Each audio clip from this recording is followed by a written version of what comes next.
Hay capítulos de la Biblia que no solo relatan hechos, revelan el corazón de Dios en medio de nuestras propias historias. Capítulos donde la luz y la sombra se encuentran, donde la fragilidad humana se cruza con la fuerza del cielo y donde la voz del Maestro se vuelve más clara que nunca. Mateo capítulo 14 es uno de esos momentos. Un capítulo que nos invita a detenernos, a respirar profundo y a mirar con atención cómo actúa Dios en tiempos de confusión, en días de cansancio y en noches donde la fe parece pequeña. Hoy te invito a que abras tu corazón, a que escuches cada palabra sin prisa, a que permitas que esta narración te acompañe, te hable y te recuerde que aun cuando no entendemos el camino, Dios sigue trabajando en silencio. Bienvenido a Viaje a un Reino. Que esta experiencia sea un encuentro entre la palabra y tu corazón, el peso de una mala decisión, Herodes y la voz silenciada. El capítulo inicia lejos de la serenidad de Galilea. Comienza en un palacio donde reina la confusión, la culpa y el miedo. Herodes Antipas, tetrarca de Galilea, había escuchado rumores que crecían como fuego sobre Jesús. La gente decía: «Este es Juan el Bautista. Ha resucitado de los muertos y por eso tiene poderes milagrosos». Herodes escuchaba esas palabras y sentía un estremecimiento que no podía ocultar, porque en su corazón sabía algo. Él había mandado matar a Juan. La culpa lo perseguía. Lo rondaba en las noches, lo visitaba en sueños, y ahora lo ponía frente a la verdad que no quería enfrentar. Porque Juan no había muerto por crimen alguno, ni por rebelión, ni por pecado. Murió porque dijo la verdad. Juan había confrontado a Herodes por tomar como esposa a Herodías, la mujer de su hermano. Una relación prohibida. Una relación que Juan señaló directamente. No te es lícito tenerla. Herodías lo odiaba por eso. Herodes, aunque se irritaba, sentía miedo y respeto por Juan, porque sabía que era justo y santo. Lo escuchaba a escondidas. A veces quedaba confundido, pero lo escuchaba. Pero en una fiesta de cumpleaños, en medio de la bebida, la música y el orgullo desbordado, Herodes cometió un error fatal. La hija de Herodías danzó para él. Todos los invitados la aplaudieron, y Herodes, envalentonado por la presencia de sus nobles, juró: «Pídeme lo que quieras, y te lo daré». Herodías vio la oportunidad. Pidió la cabeza de Juan el Bautista en un plato. Herodes quedó atrapado, no por la justicia, no por la verdad, sino por su necesidad de quedar bien. Con tristeza, con culpa, con miedo, ordenó la ejecución de un hombre santo. Cuando la noticia de Jesús llegó hasta él, Herodes tembló, porque pensó que su pasado había vuelto para confrontarlo. El capítulo se abre así, con una vida marcada por el pecado, por decisiones egoístas, por la voz de Dios silenciada, y por la conciencia que ahora exige un pago. Este bloque sirve como un contraste profundo. Mientras Herodes apaga la luz, Jesús está a punto de multiplicarla. Después de la muerte de Juan, Jesús siente el peso del momento. La voz que preparó su camino ha sido silenciada, pero mientras él busca un lugar apartado, la necesidad del pueblo lo rodea con fuerza. Jesús se retira, pero el pueblo lo sigue. Cuando Jesús escuchó la noticia de la muerte de Juan, se retiró en una barca hacia un lugar desierto y apartado. No huyó. No se escondió. Se apartó para hablar con el Padre, para procesar el dolor humano y la injusticia espiritual. Pero la multitud lo vio irse. Las personas corrieron a pie por las orillas del lago, atravesando aldeas, colinas y senderos polvorientos. Querían estar con él, necesitaban su palabra, necesitaban su toque, necesitaban su paz.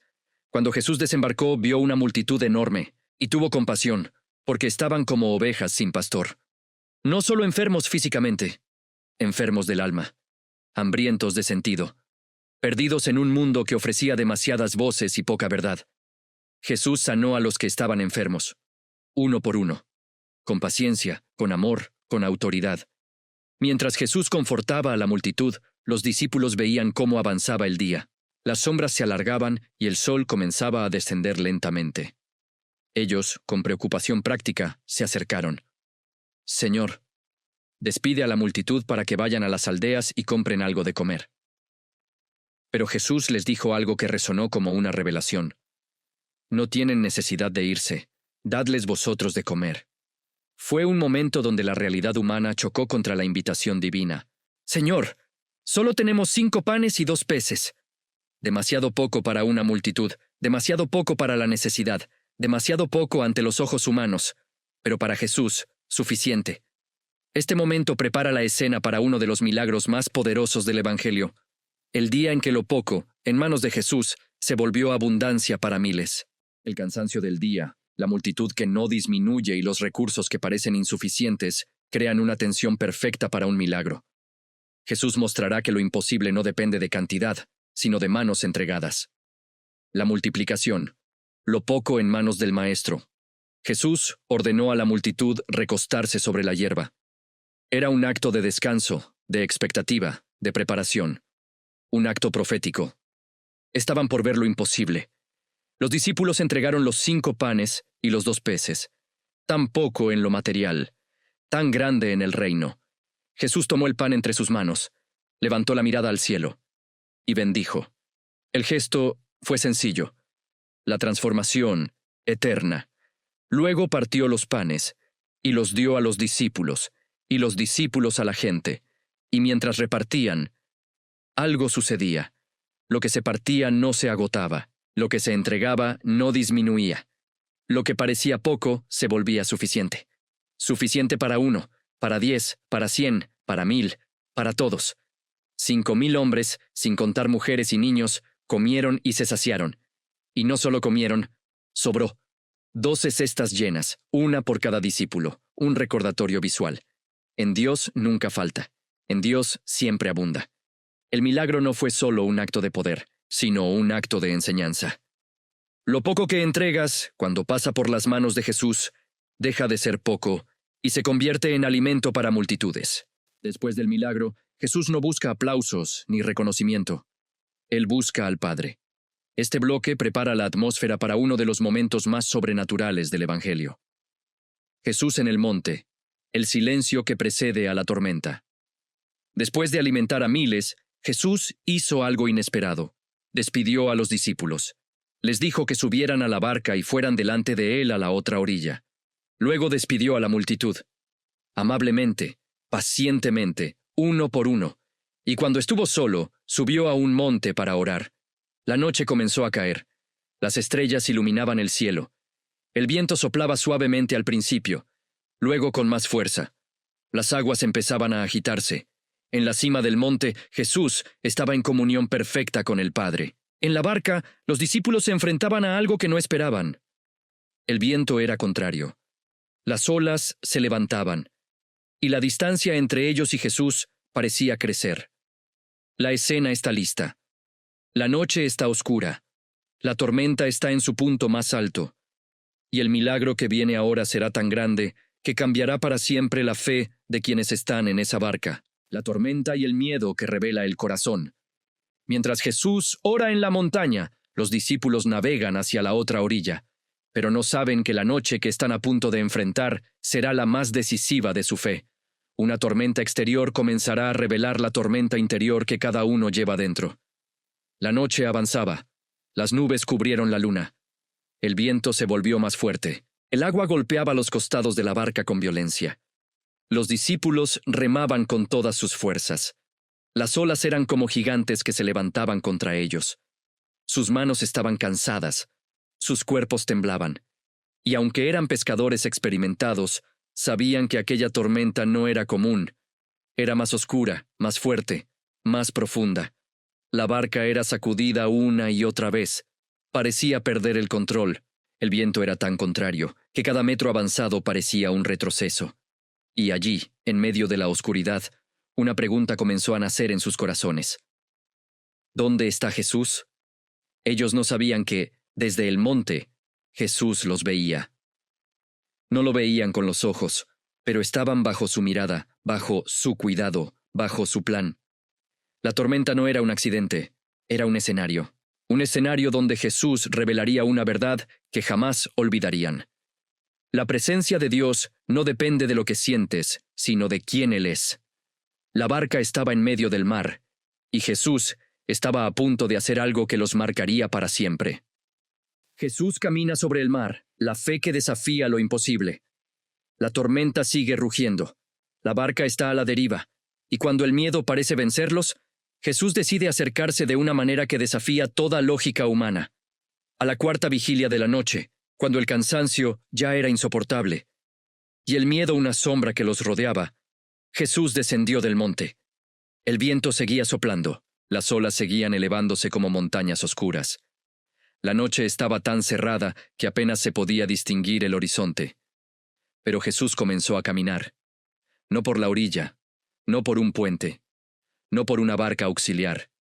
Jesús caminó sobre el mar.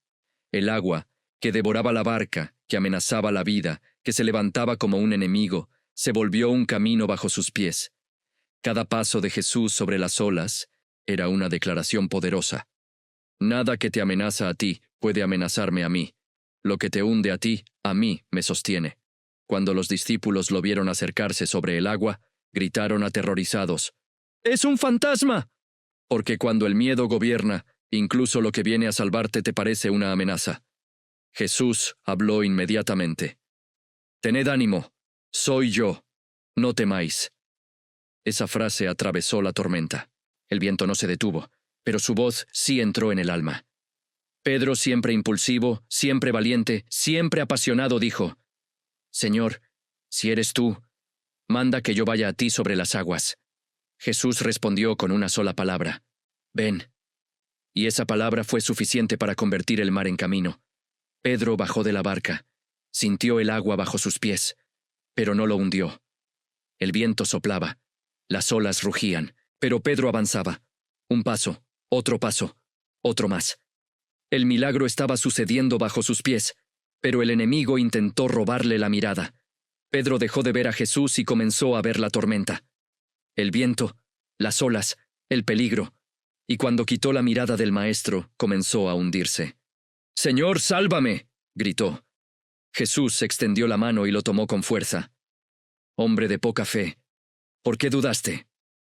Juntos caminaron de vuelta a la barca, y cuando Jesús subió, el viento cesó. La tormenta no se detuvo cuando Pedro caminó. Se detuvo cuando Jesús entró en la barca. Los discípulos, temblando, adoraron. «Verdaderamente eres Hijo de Dios».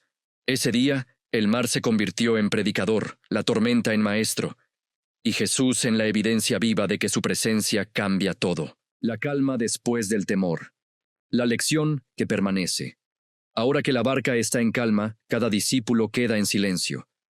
No es un silencio de miedo, sino de reverencia. Este bloque muestra cómo la experiencia vivida se convierte en una verdad grabada en lo profundo del alma. El mar quedó quieto. Las olas se suavizaron. La barca dejó de tambalearse. La noche, que antes parecía llena de sombras, ahora se sentía liviana. Había paz. Una paz que no venía del cielo despejado, sino de la presencia de Jesús. Cada discípulo miraba a Jesús con ojos diferentes. Lo habían visto sanar, enseñar, reprender, alimentar multitudes. Pero nunca antes habían visto esto: que aún el mar obedecía bajo sus pies. Ese momento redefinió su comprensión. Ya no seguían solo a un maestro poderoso. Seguían al Dios de los mares, al Señor de las tormentas, al Mesías que domina lo imposible. Pedro, aún mojado y respirando agitadamente, sabía que su fe había sido probada. Aprendió que caminar en fe no es no sentir miedo. Es mirar más a Jesús que a la tormenta. Los demás aprendieron que aunque Jesús parezca tardar, Él llega siempre al tiempo perfecto. Ni antes, ni después, sino en el momento en que la fe necesita ser revelada. Y juntos comprendieron una verdad que resonaría en su vida para siempre. Cuando Jesús está en tu barca, lo que antes te hundía ya no tiene poder sobre ti. Llegada a Genesaret. El poder que toca y sana, después de la noche más intensa de sus vidas, los discípulos llegan a una tierra donde la necesidad es inmensa. La tormenta quedó atrás, pero ahora Jesús mostrará otra faceta de su poder. Su compasión que sana a todos los que se acercan a Él. Cuando por fin llegaron a tierra, desembarcaron en Genesaret. Apenas Jesús pisó el suelo, la noticia se regó como fuego. La gente reconoció al Maestro. Corrieron por toda la región. Traían enfermos en camas, en mantas, cargados en brazos, sostenidos por familiares. Llegaban cojos, ciegos, paralíticos, enfermos, desahuciados. Gente que no podía caminar, gente que no podía hablar, gente que no podía oír, gente que no podía sanar. Pero había algo que sí podían hacer: acercarse. Le rogaban que les permitiera tocar siquiera el borde de su manto, y todos, absolutamente todos, los que lo tocaban, quedaban sanos, no algunos, no unos pocos, no los que tenían más fe que otros, todos, porque Jesús no rechaza a quien se acerca, no niega al que busca, no cierra la puerta al que toca. El borde de su manto se volvió puente entre la necesidad humana y la plenitud divina. Mientras multitudes eran sanadas, los discípulos recordaban lo vivido en el mar. Recordaban la tormenta, el agua bajo los pies de Jesús, el rescate de Pedro, la calma que siguió. Y entendieron algo más: Jesús no solo domina la naturaleza, domina la enfermedad, el dolor, la angustia, la desesperación, la tristeza. Él domina lo visible y lo invisible. La región entera fue sacudida por el poder de Dios. Pero más que milagros, lo que quedó fue una certeza. Donde Jesús llega, la vida cambia. Donde Jesús toca, la luz entra. Donde Jesús pasa, la esperanza nace. El impacto oculto. Lo que la multiplicación enseñó a los discípulos. A medida que la multitud en Genesaret recibía sanidad, los discípulos quedaron observando en silencio. Jesús no descansaba, no se detenía, no rechazaba, no ignoraba. Sanaba a cada uno, uno por uno. Los discípulos comenzaron a conectar los eventos. Primero, Herodes mató a Juan, la voz que denunciaba el pecado y preparaba el camino. Segundo, Jesús multiplicó comida para miles, mostrando que donde el hombre mata, Dios da vida. Tercero, Él caminó sobre el mar, revelando que nada lo detiene, nada lo supera, nada lo amenaza. Había un patrón espiritual.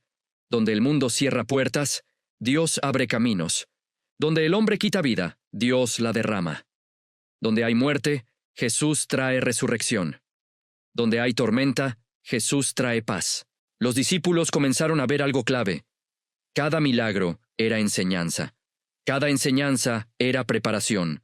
Cada preparación era invitación. Jesús no hacía milagros para impresionar, los hacía para formar fe. La multiplicación no era solo comida, era una lección de confianza. La caminata sobre el mar no era solo poder, era una lección de mirada. La calma de la tormenta no era solo paz, era una lección de presencia. Este bloque es el corazón reflexivo del capítulo. Jesús no forma discípulos con discursos, los forma con experiencias que cambian la manera de ver la vida. La fe que se construye en proceso. Los milagros públicos ya pasaron, pero ahora Jesús trabaja algo más profundo: el interior de los discípulos. Este momento expande la espiritualidad, explicando cómo cada momento del capítulo está diseñado para moldear una fe madura. La fe no se construye solo escuchando, se construye viviendo. Mientras Jesús seguía sanando, los discípulos recordaban los temores que sintieron en la barca, las dudas que tuvieron, las veces que se preguntaron dónde estaba Jesús cuando más lo necesitaban, y entendieron algo precioso. La fe madura no es ausencia de miedo, es avanzar con Jesús incluso cuando el miedo existe. Pedro lo aprendió cuando comenzó a hundirse. Los demás lo aprendieron cuando clamaron en la barca.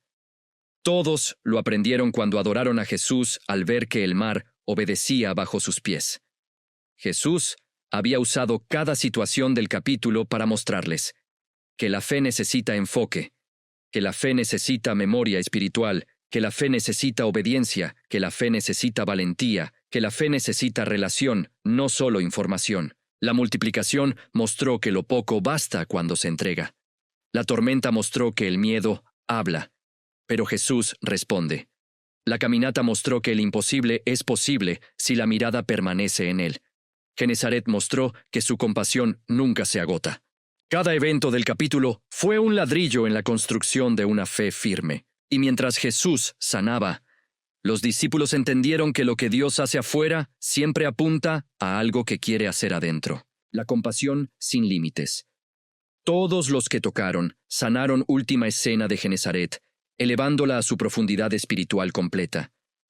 Aquí no solo se describe el milagro, sino el mensaje detrás del milagro, el corazón de Jesús.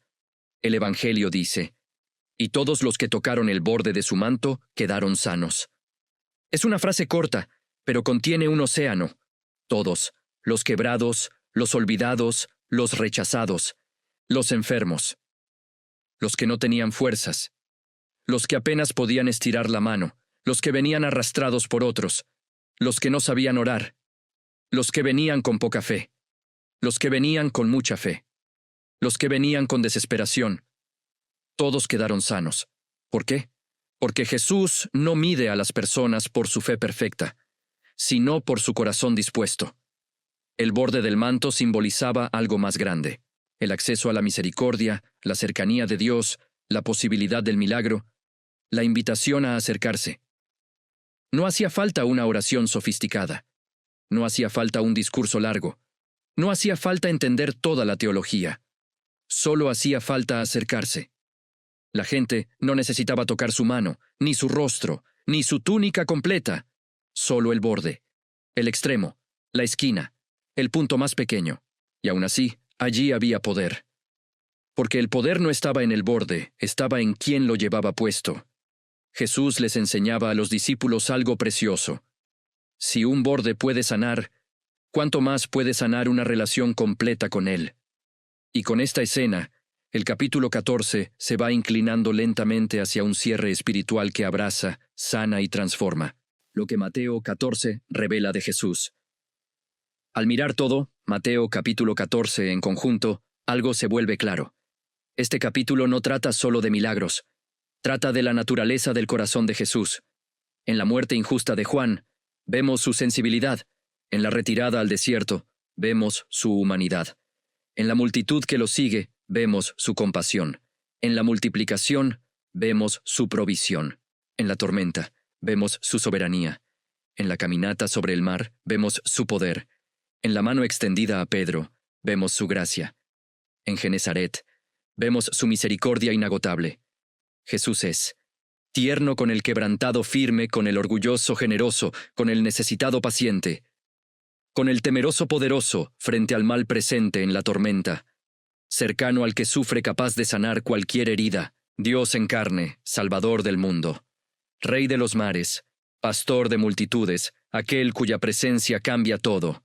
Mateo 14 no es solo historia, es una invitación a entregar lo poco, a caminar sobre las aguas del miedo, a clamar en medio de la tormenta, a tocar aunque sea el borde de su manto, a acercarse no por mérito, sino por necesidad.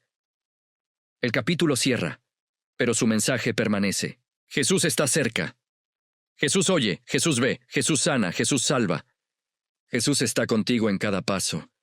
Hemos recorrido un capítulo lleno de enseñanzas profundas, pero sobre todo lleno de presencia. Cada escena, cada palabra y cada momento de este recorrido nos recuerda algo que no podemos olvidar. Dios se mueve incluso cuando no lo vemos, sostiene incluso cuando nos sentimos débiles, y habla incluso en los silencios más largos. Mateo 14 no solo nos deja una historia, nos deja una huella, una invitación a confiar más, a mirar con fe, y a recordar que donde termina nuestra fuerza, comienza la obra perfecta de Dios.